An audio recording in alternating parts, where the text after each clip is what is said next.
El reino de la divina voluntad ya está en medio de las criaturas. Escucha la espiritualidad dictada a Luisa Picarreta por el especialista, el doctor Salvador Tomasini. Aquí, por Mundo Católico, construyendo la civilización del amor.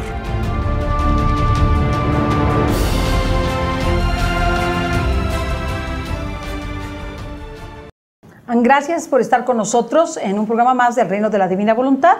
Me encuentro aquí con el doctor Salvador Tomasini. Gracias, doctor, por facilitarnos su programa en el que le acompañamos, porque usted así nos ha invitado. Muchas gracias, doctor. Y pues el día de hoy tenemos un tema por demás polémico, interesante, y que refiere precisamente a las dudas que se manifestaron en el YouTube, en el chat de YouTube, sobre el tema de cómo podríamos unirnos a Jesús, ¿verdad? Cómo podíamos unir nuestra vida a Jesús, y hablando de la muerte, precisamente de la muerte personal, la muerte a la luz de la divina voluntad. Porque nosotros no nos íbamos a referir a la muerte de Jesús, sino más bien a nuestra propia muerte, como un momento único y exclusivo, personal, decidido por Dios en cada persona, en donde Dios establece su designio del momento en que tenemos que partir a la casa del Padre. Pero al hablar de la muerte, precisamente hablamos de la muerte de Jesús, y mencionamos, el doctor nos hizo favor de comentar que Jesús, durante ese término de 3 días al estilo judío, es decir, contándolo como lo contaban los judíos, en que Jesús estuvo en el sepulcro a partir del viernes a las 6 de la tarde, al sábado a las 6 de la tarde, del sábado a las 6 de la tarde al día siguiente del domingo, a la hora que haya sido, en la madrugada, a su resurrección, conforme a la enseñanza judía, pues se cumplen esos 3 días en que estuvo en el sepulcro. Y efectivamente el doctor nos mencionó que Jesús había experimentado la muerte, lo cual todos lo sabemos porque está en las mismas escrituras. Murió, ¿no?, por nosotros, lo decimos en el credo, lo vemos en los 4 evangelios, y el doctor mencionó que durante el tiempo en que Jesús está en el sepulcro, en la separación del cuerpo y del alma de Jesús como tal, Jesús sufre la corrupción. Así uso esta palabra. Esto suscitó un gran revuelo, porque uno de estos hermanos nos escribió y nos dijo que en Hechos 2:27, San Pedro, en el famoso discurso de Pedro, después de Pentecostés, habla de lo que menciona el profeta David acerca de Jesús, que Dios lo libró del Hades y no lo abandonó, y tampoco sufrió la corrupción. Entonces, en este proceso de lo que nos mencionó nuestro hermano, dijo que nosotros estábamos poniendo menos Luisa y más las Sagradas Escrituras, a lo cual le contestamos que estamos de acuerdo, porque si lo revelado a Luisa es es de Dios, pues debe ser conforme a las Sagradas Escrituras, porque las revelaciones privadas, que no está mal profundizarlas y estudiarlas, porque así los mismos papas lo han establecido, el mismo derecho canónico y el mismo catecismo de la Iglesia Católica, permite que nosotros profundicemos en los temas, tengamos una visión más amplia de los mismos, sin contradecir la Escritura. Así es. Esa es una parte. Y me falta una nada más, doctor, para que empecemos. Una chica nos preguntó que cómo era posible, siendo Jesús santo, que sufría la corrupción, cuando había seres humanos tan malos que se arrepentían en el momento que se tendrían que arrepentir, ya sea el momento final, y que el Señor les permitía ir al cielo, y que Jesús sufriera la misma corrupción que esas personas. Entonces, pues vamos adelante en el tema. Ahora sí, perdóneme, doctor, que lo interrumpí. Vamos ahora a verlo. ¿Qué nos puede decir al respecto, doctor? Ahora sí ya. Ahora sí ya. Ahora sí ya, perdón. Bueno, en realidad, yo creo que las cosas son muy sencillas, pero necesitamos irlas con mucha calma, y al mismo tiempo es un poco largo. No lo podemos hablar así tajante, porque entonces quedaría sin explicación todo lo que vamos a decir. Sí. Lo primero que a mí me gustaría decir es lo siguiente.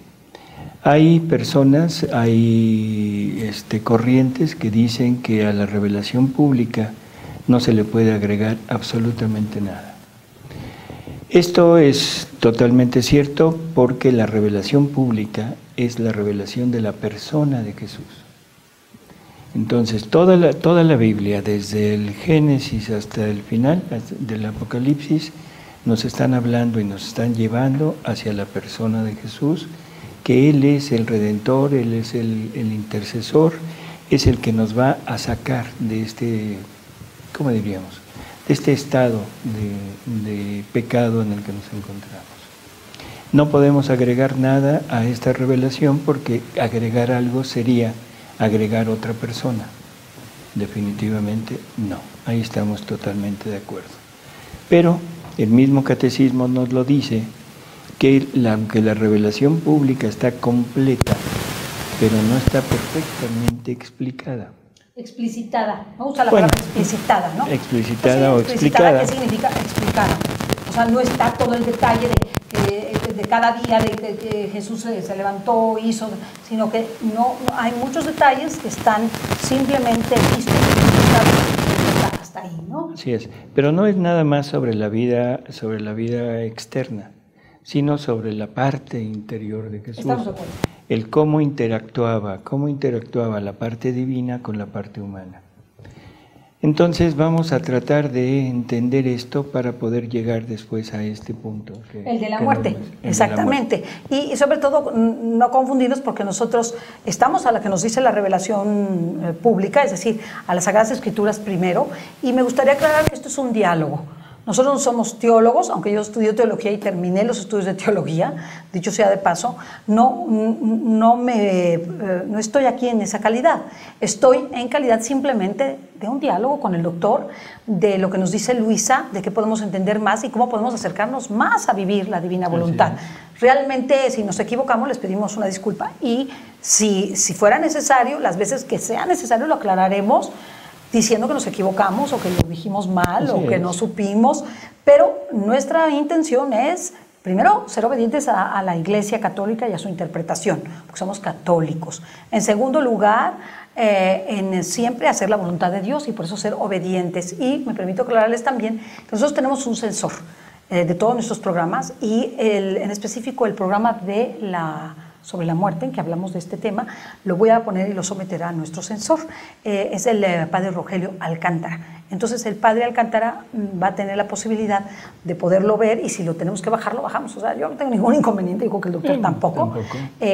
Nosotros lo que queremos es pues ser obedientes a la Iglesia, porque tendremos un tema que hable de la obediencia y la desobediencia.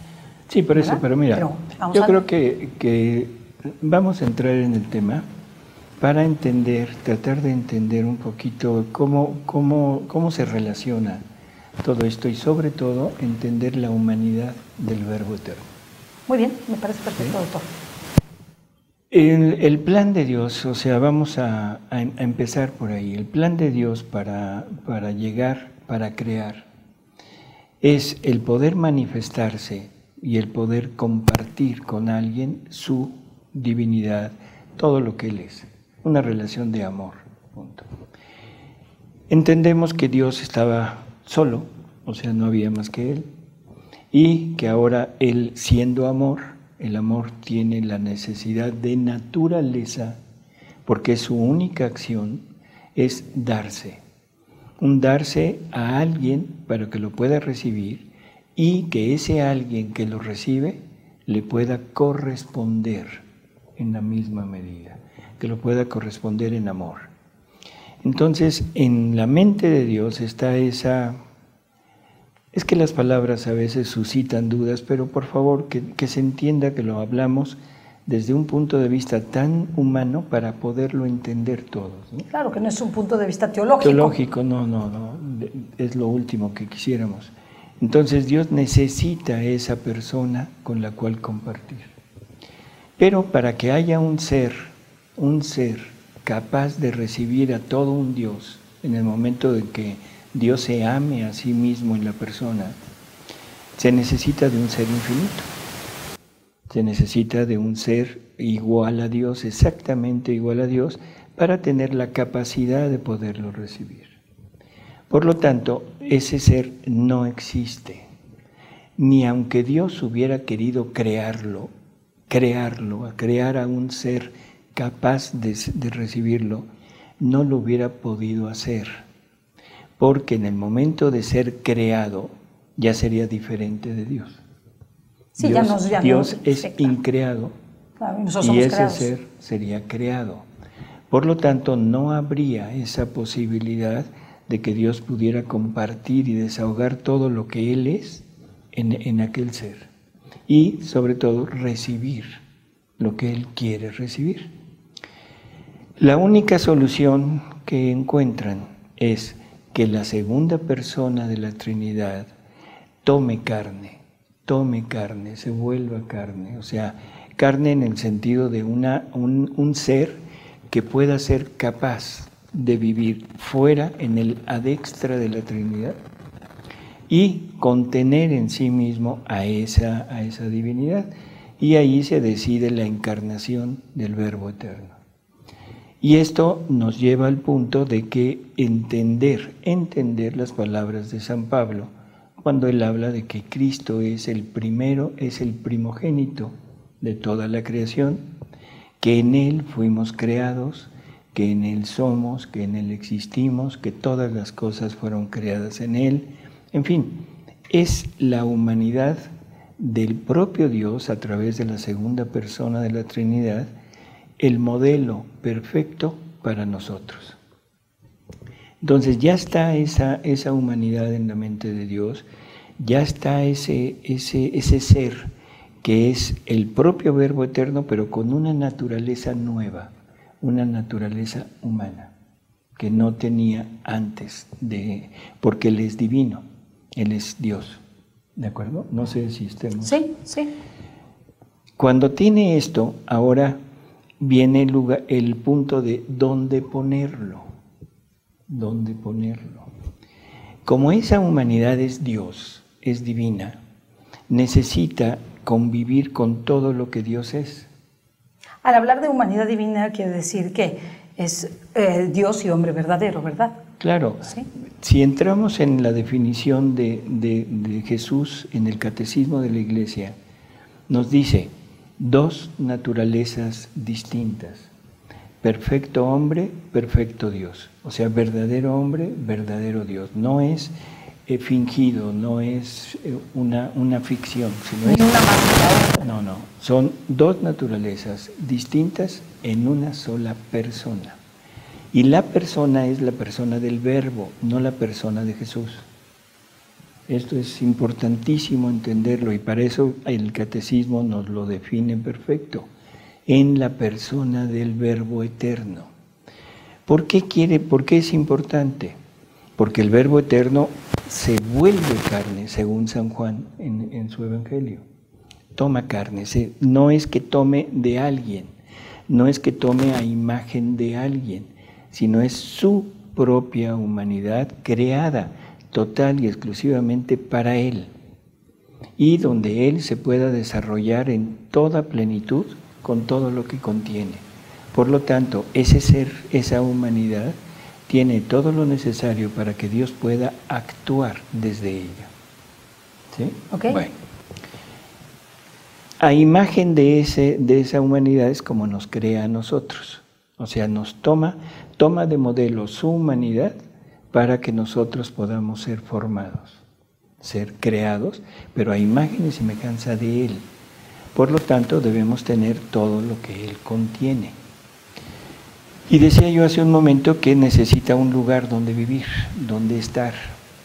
Y ese lugar, como necesita estar entre lo divino, porque es divino, es la extensión enorme de este infinito que conocemos. Porque es Dios poniendo todos sus atributos en lo creado, para que aquel ser, Jesús, pueda estar en su ambiente de divinidad. Y esto nos lo dice San Pablo, que en todo lo creado refulgen los atributos de Dios. ¿Sí? O sea, ahí está. Esa es la creación. Esa es la humanidad del Verbo Eterno, que viene a vivir en un mundo en donde va a estar rodeado por todo lo de su Padre y donde va a poder convivir con su criatura creada a imagen de Él y semejanza de Él, pero en el momento en el que el Padre lo decida.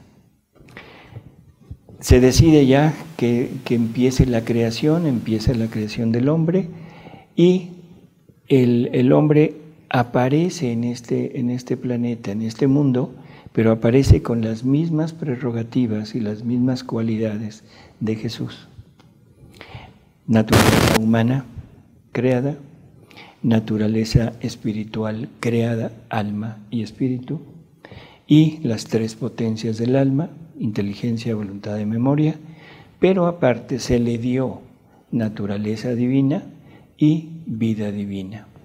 Bueno, pero ya la tenía, ¿no? No, pero ya estoy hablando del hombre, ya de nosotros, para ser imagen de él.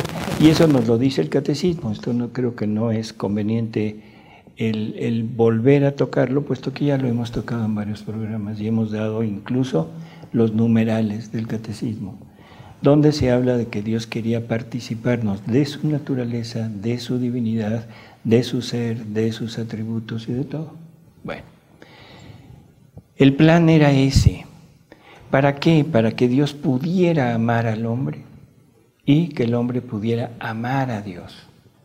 O sea, el hombre tenía ya una misión en este mundo. ¿Cuál era su misión? Recibir el amor de Dios, vivirlo en su interior y con eso retribuir con el mismo amor divino agregado la parte humana a Dios, para que Dios recibiera su ganancia de todo lo que había hecho. ¿Sí? Sí. Ese era el plan. Pero ya sabemos qué pasó, el hombre falla, el hombre se sale de ese plan y ahora vive exclusivamente con su voluntad humana, sin tomar en cuenta ni la vida divina ni la voluntad divina que tenían en él. Caímos al pecado original. Así es. Y ahí viene un castigo enorme, porque si recordamos la sentencia del paraíso es: irremediablemente morirás. No, es una sentencia terrible, terrible. Así es, aparte de todos los castigos que hubo, pero ese irremediablemente morirás, ese es el peor. En todos sentidos, ahora vas a morir y vas a morir doble. Es una muerte material y una muerte espiritual, o sea, la condenación y la muerte física. ¿Sí? En ese momento, o sea, el hombre queda totalmente separado de Dios. No hay posibilidad de poderlo unir y sobre todo el plan de Dios queda trunco. No hay forma de que se pueda continuar. Por lo tanto, Dios decide rescatar a este hombre. Y aquí viene un problema que hemos tenido y yo creo que es una de las cosas quizá más difíciles de poder entender. Dios requiere su ganancia. Dios requiere su ganancia. ¿Y por ganancia a qué se refiere? ¿Correspondencia? No solo la correspondencia, sino ganar. O sea, no va a hacer nada para perder.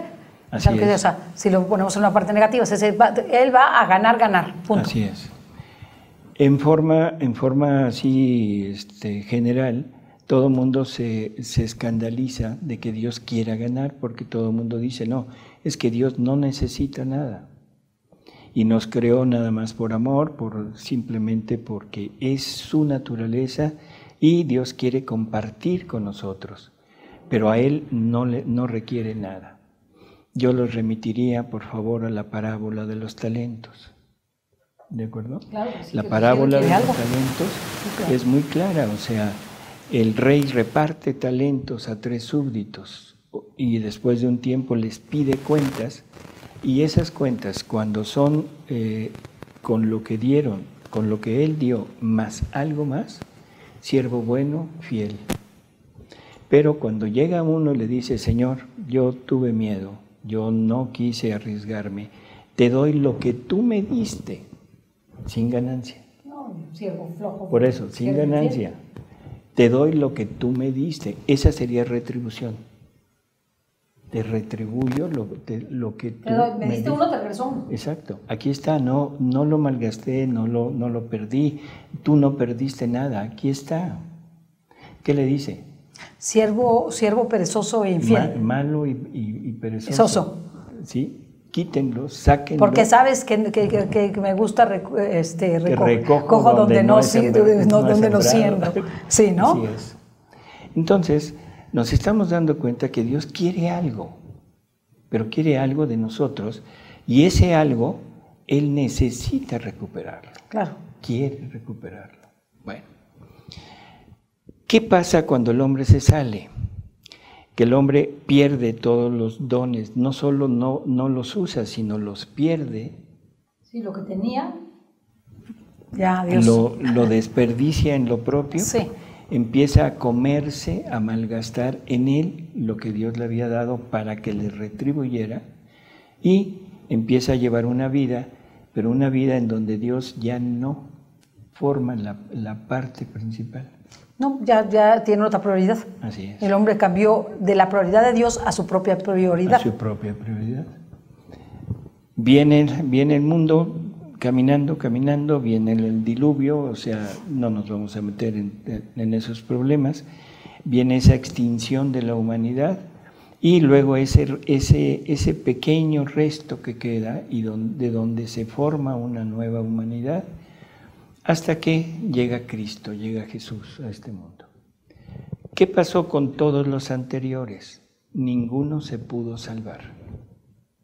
Bueno, perdón por la palabra, ninguno pudo acceder al cielo. Sí, eso es lo correcto. O sea, estaba en proceso de salvación. Estaban muertos a la gracia. Exactamente, estaban estaban en lo que decían en el seno de Abraham. En el seno de Abraham. Así diciéndolo claramente. En un stand-by hasta que viniera la redención. Para que Cristo les pudiera dar lo que Él iba a hacer. ¿Sí? De acuerdo. Bueno.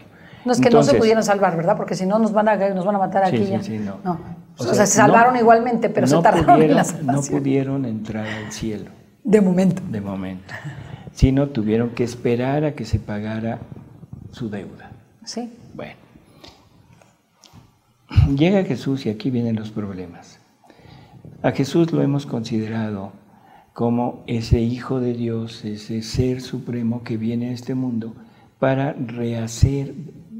para salvar al hombre, para conseguirle el perdón del Padre a través de su propio sufrimiento. Y consideramos que la vida de Jesús, o sea, lleva varias etapas: la etapa de la niñez, la infancia, o sea, acabado de nacer, se tiene que ir a Egipto, tiene que salir deportado, después vuelven, pero se tienen que esconder porque todavía reina el hijo de Herodes. Sí. Y lo quieren matar todavía. Hermano. Y una vida oculta de Jesús, 30 años de vida oculta, 30 años donde el Verbo Eterno tiene que estar escondido en la humanidad de Jesús sin hacer nada. Curioso.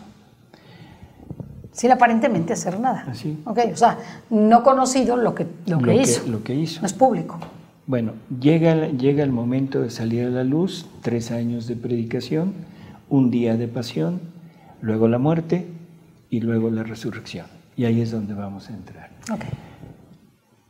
Todo lo que Jesús hizo, todo lo que el Verbo Eterno hizo en su propia humanidad llamada Jesús, no lo conocemos. Y a eso se refieren las palabras de Jesús en la última cena. Todavía tengo mucho que decirles, pero ahorita no pueden con ello. Entonces, algún día vendrá el Espíritu Santo y los irá conduciendo poco a poco hasta la verdad plena. ¿Qué quiere decir? Va a ir que no se ve todo. Claro, poco a poco, y que no vamos a encontrar de un golpe todo. Así es. De hecho, nosotros, los mismos apóstoles, hubieran escandalizado de lo que nosotros sabemos ahorita. Así es. O sea, hubieran dicho ¿qué es esto de los sacramentos como ustedes los hacen? ¿Qué es esto de la liturgia de la misa como ustedes la hacen? Se hubieran escandalizado porque las cosas por eso el Espíritu Santo está en la iglesia. Esa es la razón de que esté en la iglesia. Para que vaya poco a poco conduciéndonos e irnos aclarando las cosas, ¿no? Y eso se llama revelación. ¿Sí? Que vamos a entender que es una revelación para explicar lo que ya está. No para cambiar. No para cambiar, porque no viene a agregar personas.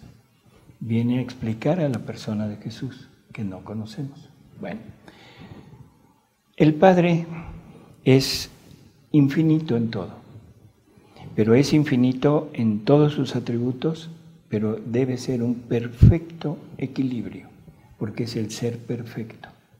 Y un ser perfecto no puede desequilibrarse, ¿de acuerdo? Por lo tanto, la bondad, la misericordia no pueden prevalecer sobre la justicia. Tienen que ser parejo, un infinito equilibrio. Por lo tanto, Jesús tiene que venir a este mundo a pagar lo que nosotros, la palabra pagar, a hacer lo que nosotros no hicimos. ¿Sí? Que era vivir conforme a la voluntad de su Padre. Así es. Y llenar esos huecos de amor que tiene el hombre, que no recibió el amor de Dios, y pagar en amor al Padre por el amor que la criatura no le ha dado.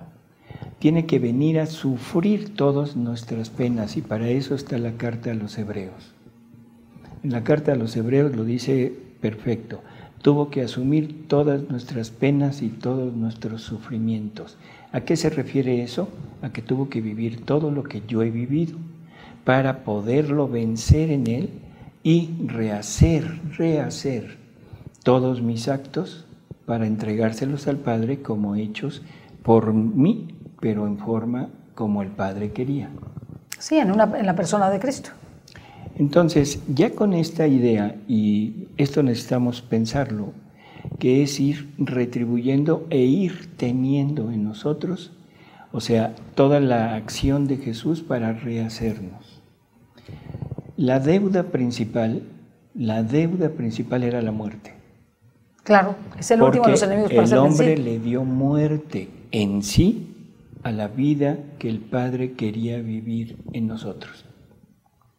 El Padre quería vivir, su divinidad quería vivir a través de nosotros, pero nosotros con nuestra voluntad le dimos muerte a esa vida divina para darle vida a la vida humana sin Dios. Y que lo seguimos viviendo hasta ahorita. Así es. Por lo tanto, ahora Jesús necesita asumir eso para poderlo rehacer y poderle pagar al Padre a nombre nuestro. Pero el castigo era morir. Jesús tiene que morir. Si no muere, nuestra deuda no está pagada. Si no muere, no puede resucitar. Por lo tanto, nuestra resurrección sería fallida. No podríamos resucitar. No podríamos resucitar. Bueno, ahora, ¿qué se entiende por muerte? Ese es el punto. Por muerte se entiende la separación del alma del cuerpo. Y eso lo dice el Catecismo de la Iglesia Católica. Ahorita vamos para allá. Sí. Es la separación del alma del cuerpo. El alma es la que vivifica el cuerpo. En el momento que el alma se separa, en ese momento el cuerpo ya no es vivificado. Y esta es la gran diferencia, por ejemplo, entre la muerte de Jesús y la dormición de María. O sea, la muerte de Jesús es la separación del alma, de su alma, de su cuerpo. Y eso está en el Catecismo, en el número 66, creo, en donde se aclara perfectamente que muere, pero su divinidad, ojo con esto, su divinidad... Es en el 629. Jesús gustó la muerte para bien de todos. Es verdaderamente el Hijo de Dios hecho hombre que murió y fue sepultado. Durante el tiempo que Cristo permaneció en el sepulcro, su persona divina continuó asumiendo tanto su alma como su cuerpo, separados sin embargo entre sí por causa de la muerte. Espérame. Separados. El alma está separada del cuerpo. A eso es a lo que nos referimos con corrupción.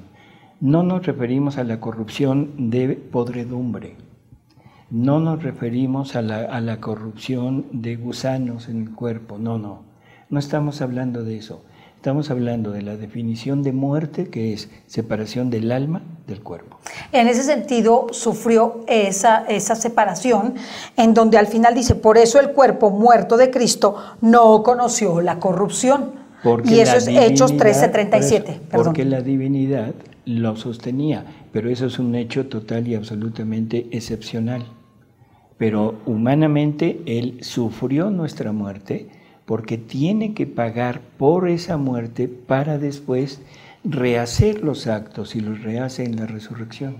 Entonces, de acuerdo con el Catecismo de la Iglesia Católica, sí asume el punto de la muerte, la separación del cuerpo y del alma. Así es. Y en ese sentido, Jesús sufrió la muerte total y completa. Y a eso es a lo que nombramos corrupción. que O sea, cuando está el cuerpo- mal dicho. De alguna forma no es propio, es impropio toda vez que efectivamente él no sufrió la corrupción conforme a la doctrina de la Pero Iglesia estamos Católica. hablando de podredumbre. Estamos hablando de dos cosas distintas y que se entienda Sí. que estamos hablando con un lenguaje así, abierto. Si hay que pormenorizar, bueno, de acuerdo, pormenorizamos, pero no estamos cayendo en lo que se dice que caemos de una herejía. Estamos hablando del pago de la muerte que yo debo, que tú debes Sí. y que toda la humanidad debe. Jesús es el que la tiene que pagar. Y si no muere realmente, entonces nosotros no hemos pagado esa deuda. Entonces Jesús muere y en la muerte se separa su cuerpo de su alma y dadas las condiciones del verbo, la divinidad, la Sostiene. persona divina continuó asumiendo tanto su alma como su cuerpo, separados sin embargo entre sí por causa de la muerte. Así es. Entonces, que esto quede muy claro, o sea, Jesús muere, ese es el punto, muere total para pagar nuestra muerte. Y luego la rehace y tiene que dejarnos a nosotros la resurrección, porque es una resurrección para nosotros. Y ahí es donde el hombre vuelve otra vez a integrarse al plan de Dios. Repito, Hechos 13:37, por eso el cuerpo muerto de Cristo no conoció la corrupción. Y hay algo más que me gustaría simplemente mencionar, que dice que Jesucristo descendió a los infiernos y al tercer día resucitó de entre los muertos para completarlo. El Catecismo de la Iglesia Católica en el numeral 631, que es el que sigue, Jesús bajó a las regiones inferiores de la tierra, este que bajó es el mismo que subió. El símbolo de los apóstoles confiesa en un mismo artículo de fe el descenso de Cristo a los infiernos y su resurrección de los muertos al tercer día, porque es en su Pascua donde desde el fondo de la muerte Él hace brotar la vida. ¿No? Bueno, pues esto básicamente es lo que dice, ¿no? Finalmente dice, da el Catecismo de la Iglesia Católica un pasaje en latín, ¿verdad? Que es el que se recita en la vigilia pascual. Básicamente, y nada más se los repito, 600, empiecen en 29. 629, 30 y 31 simplemente para terminar.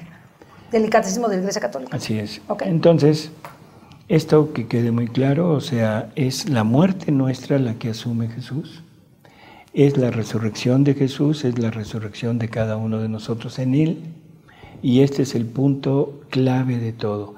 Si no muere verdaderamente, nosotros todavía tendríamos la deuda de muerte. Y lo que es una realidad es la separación entre el cuerpo y el alma de Jesucristo. Así es. Como tal, y eso es algo, pues es un portento de amor y un portento de milagro, hablando de la divinidad, hablando de Cristo, que se entregó por y para nosotros. Muy bien, aquí lo vamos a dejar, se nos acabó el tiempo, doctor, pero creo que sí pudimos aclararles a las personas que nos ven y escuchan esta parte. Desde luego aclaro que no somos teólogos, simple y sencillamente lo que estamos haciendo es un diálogo. Somos simples humanos. Seres humanos que tratamos de entender un poco más para vivir este reino de la divina voluntad. Gracias, doctor, por estar con nosotros. No, al contrario, sí. Hasta la próxima. Hasta luego. Bye.